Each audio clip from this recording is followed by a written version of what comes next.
আরো একবার আমি চলে যাব দীপাঞ্জন চক্রবর্তী, প্রাক্তন ইন্টেলিজেন্স কর্তা, তিনি আমাদের সঙ্গে এই মুহূর্তে রয়েছেন। দীপাঞ্জন বাবু, এই যে মানুষগুলো আমার পিছনে রয়েছেন, এরাও বলছেন যে আমরা আমাদের কাজের জন্য এসেছিলাম, তারা কিছু ধর্মীয় কাজের জন্যই এখানে এসেছিলেন এবং সেই কাজটা তারা করতে পারেনি, এই ঘটনার জন্য সেটা বন্ধ হয়ে গিয়েছে এবং তারা বলছেন যে তারা কিছুটা আতঙ্কেও রয়েছেন, আবেদন করছেন ভারত সরকারের কাছে এই পরিস্থিতিকে ঠিক করে দেওয়া হোক।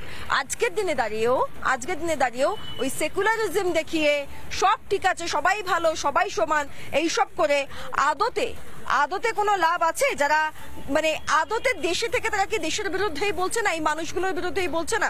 আমি জানবো একবার আপনার থেকে। দেখো, সমস্যা হচ্ছে যে বাইরের শত্রুর সঙ্গে লড়াই করবার জন্য ইন্টেলিজেন্স ডিপার্টমেন্ট গুলো রয়েছে, আর্মি রয়েছে, আর্ম ফোর্সেস রয়েছে, এনএসডির মতো আমাদের স্পেশাল ফোর্সেস রয়েছে, কিন্তু যে ভেতরের শত্রু তাদের সঙ্গে লড়তে হবে জনগণকে। জনগণ যদি জেগে না থাকে, জনগণ যদি জেগে ঘুমায়, আর এই সমস্ত দেশের শত্রুদের সোকল গণতন্ত্রের নাম করে বারবার জিতিয়ে আনে, ওই ১,১২০০ টাকার জন্য নিজেদের মা বোনদের ইজ্জত এবং আমাদের সবার প্রাণ বিপন্ন করতে চায়, এর থেকে বাঁচাবে কি? মানুষকে এগিয়ে আসতে হবে। আমি যেরকম ভয়াবহ দেখেছিলাম, শামশেরগঞ্জের এক ভদ্রমহিলা বলছিলেন যে আমাকে বলা হয়েছিল তোমার ইজ্জত দাও, তার বদলে তোমার স্বামী সন্তানদের প্রাণ ভিক্ষা দেবো। এটা যদি তথাকথিত আমাদের বাংলার জাগরিত জনগণ এখনো না জাগে, তাদের প্রত্যেকের ঘরে এই অবস্থা হবে। তাদের নিজেদের মহিলাদের ইজ্জতের বদলে তাদের পরিবারের বাকিদের সম্মান রক্ষার ব্যবস্থা করতে হবে। দীপাঞ্জন বাবু, এই মধ্যেই মানে আমাদের যেমনটা আপনি বলছেন, তেমন অপরদিকে আমরা গতকালই দেখেছি যে ইসরায়েল ভারতকে সমর্থন করেছে, রাশিয়ার প্রেসিডেন্ট ভ্লাদিমির পুতিন তিনি সমর্থন করেছেন ভারতকে, এবং একের পর এক নানা গোটা বিশ্বের বিভিন্ন প্রান্ত থেকে এই সমর্থন উঠে আসছে। এবং আপনাদেরকে আরো একটা প্রশ্ন, যে যেভাবে ইসরায়েল একেবারে ঘরে ঢুকে এই সমস্ত সন্ত্রাসবাদীদের হত্যা করছে, আজকে ভারত সেই কাজটা করতে পারবে? দীপাঞ্জন বাবু,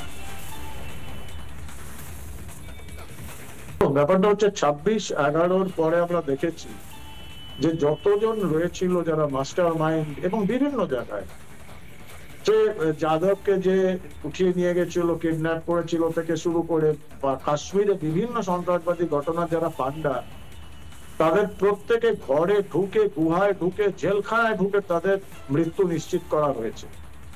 এরাও বাঁচবে না।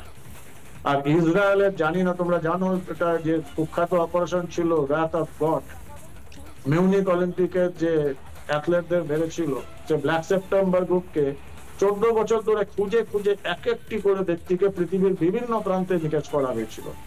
আজকের ভারত, সশস্ত্র ভারত, এই সশস্ত্র ভারত কিন্তু তাই করবে।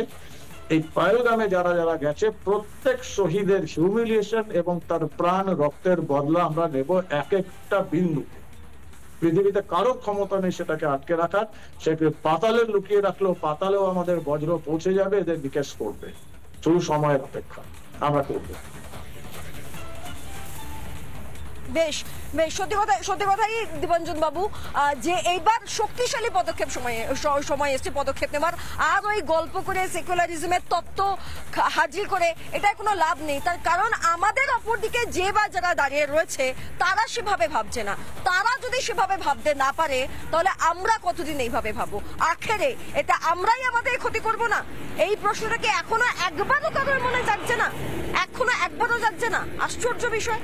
দীপাঞ্জন বাবু, ধন্যবাদ আমাদের সঙ্গে থাকার জন্য। প্রাক্তন ইন্টেলিজেন্স কর্তা দীপাঞ্জন চক্রবর্তী, তিনি আমাদের সঙ্গে ছিলেন, তার সঙ্গে কথা বলছিলাম। এবং নানা ধরনের কন্টেন্ট দেখার জন্য লাইক করুন, শেয়ার করুন আমাদের ফেসবুক পেজ, সাবস্ক্রাইব করুন আমাদের ইউটিউব চ্যানেল।